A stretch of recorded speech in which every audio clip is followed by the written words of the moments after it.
এমন একটা আল্লাহর বান্দি বিয়া করলেন, কোরআনের হাফেজা, এমনকি তার নামটা পর্যন্ত অনলাইনের মধ্যে ঘোষণা করা হয় নাই। সাজ্জিস আলমরা ভালো করে জানে পর্দার মধ্যে আমার বউরে রাখলে আমার ঘরের মধ্যে রহমত আসবে, বরকত দিয়ে আল্লাহ পরিপূর্ণ ভরপুর বানায় দিবে। এরা জানে রে, কারণ গায়রতলা স্বামীরা নিজের বউ নিয়ে অনলাইনের মধ্যে ব্যবসা করতে পারে না।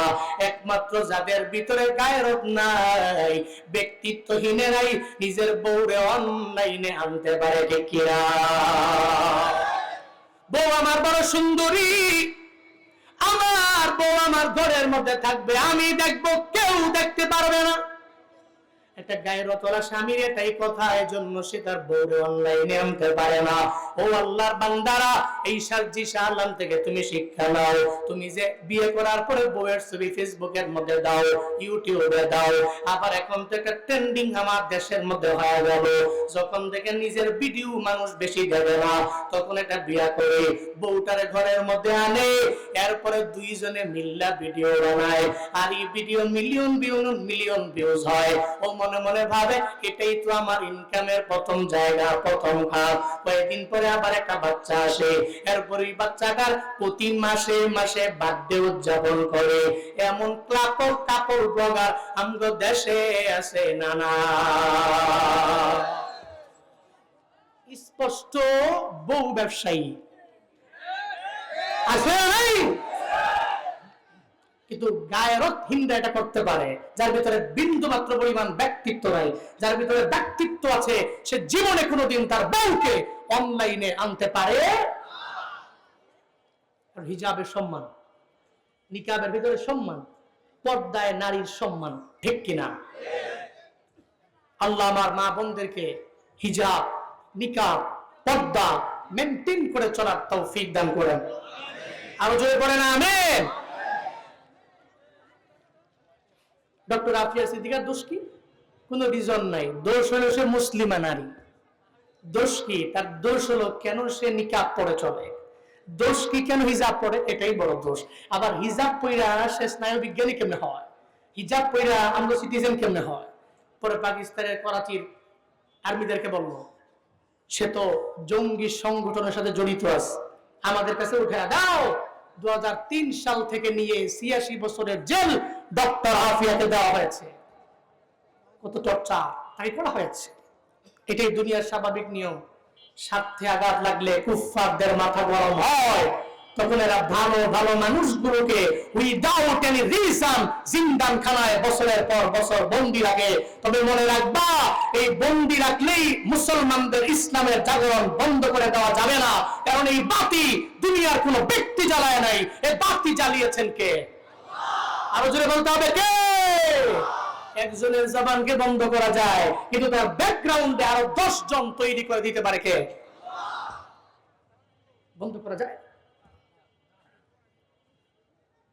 এই জন্য ডক্টর আফিয়ার বোন গত বছর একটা সাংবাদিক সম্মেলনে উনি সাংবাদিকদের জানায়া দিল, বোনের দরবারে একদিন আমি গেলাম, আর যা বললাম, বোন আমার তোমার উপরে টর্চার করা হয়েছে আমি জানি, তবে কি পরিমাণ টর্চার করা হয়েছে আমার একটু বলো না। বন্ডে জানায় দিল, বন্ডে দুনিয়ার এমন কোন শাস্তি নাই যে আমারে দেওয়া হয় নাই। আমার মুখ থেকে যতগুলা দাঁত আছে প্লাসের মাধ্যমে উঠে দেওয়া হয়েছে। দেখবেন আগের চেহারাটা দেখতে কেমন, এখন চেহারাটা দেখতে কেমন রে বাবা। আপনি দেখার পরে যদি খাঁটি মুসলিম হন, চোখের পানি আপনি ধরে রাখতে পারবেন না। ডক্টর আফিয়া বলে, বোন আমার একদিন টর্চার করতে করতে করতে করতে যখন আমার দুর্বল বানায় ফেললো, আমি ঘুমের ঘরে যখন ওই জিন্দানখানায় গেলাম, আমি তাকায় দেখি স্বপ্ন যুগে আমার মায়ার নবী হাজির। ডক্টর আফিয়া বলে, আমি বললাম, ও পয়গম্বর, কি দুঃখ আমার কপালে, কোনো কারণ নাই, কোন কারণ ছাড়া এই জিন্দানখানার মধ্যে আমারে বন্দী করে দেওয়া হলো, কোন কি কারণ আমার, কি দুঃখ আমার? মায়ার নবী বলছে, আফিয়া দুঃখ তো আমি তোমার জন্য করি না, তোমার কপালে দুঃখ না, দুঃখ আমার 200 কোটি উম্মত মুসলমানের জন্য, যারা আজ পর্যন্ত ডক্টর আফিয়ার পাশে দাঁড়াইতে পারে নাই। জুনায়েদ আল হাবিব গোপালগঞ্জের কাশিয়ানীর বেশপুর থেকে বলে গেলাম রে বাপ, হাসরের ময়দানে ডক্টর আফিয়া যদি দাঁড়ায় যায়, আল্লাহকে যদি বলে, আল্লাহ গো আমার কোনো অন্যায় নাই, কোনো অপরাধ আমার নাই, কোনো অপরাধ ছাড়া আমার জিন্দার কানে এতটা বছর আমারে টর্চার করলো, আমারে শাস্তি দিয়ে দিল, 200 কোটি মুসলমানের 57টা মুসলিম রাষ্ট্রের শাসকেরা আমার পাশে দাঁড়াইতে পারে নাই। আল্লাহর কসম একবার, আল্লাহর কসম দুবার, শতবার করে বলে গেলাম রে বাবা, ওদিন যদি বিচার দেয়, আমরা সবার জবান বন্ধ হবে, একটা জবাব আমরা দিতে পারবো না, ঠিক কিনা? ডক্টর আফিয়া সিদ্দিকার মতো ইমানদার হইও। এমন ইমানদার হতে গেলে দেখবা, হকের কথা বললে তোমার ব্যাকগ্রাউন্ডে অনেক দুশমন দাঁড়ায় যাবে। মায়ার নবী 40 বছর পর্যন্ত ভালো, এরপরে আমার মায়ার নবী তাদের কাছে আর ভালো না। নবীজি দাওয়াত দিতে লাগলেন, আবু জাহাল উতবা সাহেবরা আমার নবীর কথাও শুনতে রাজি না, বরং কানের মধ্যে আঙ্গুল দিয়ে রাখে। নবী সাহাবায়ে কেরামদেরকে লইয়া যখন আমার মায়ার নবী হেরামের পাশে নামাজের মধ্যে দাঁড়ায় যায়, উটের নারী বুড়িগুলো পর্যন্ত আমার মায়ার নবীর উপরে চাপায়া দেয়। নবীর মনটা বড় খারাপ, চোখের পানি ফালা ফালা মায়ার নবী কান্না করে উদ্বিগ্ন হয়ে গেল। আল্লাহ কয়, জিবরাইল রে, আমার মায়ার নবী চোখের পানি ফালা কান্না করবে, মানতে পারি না।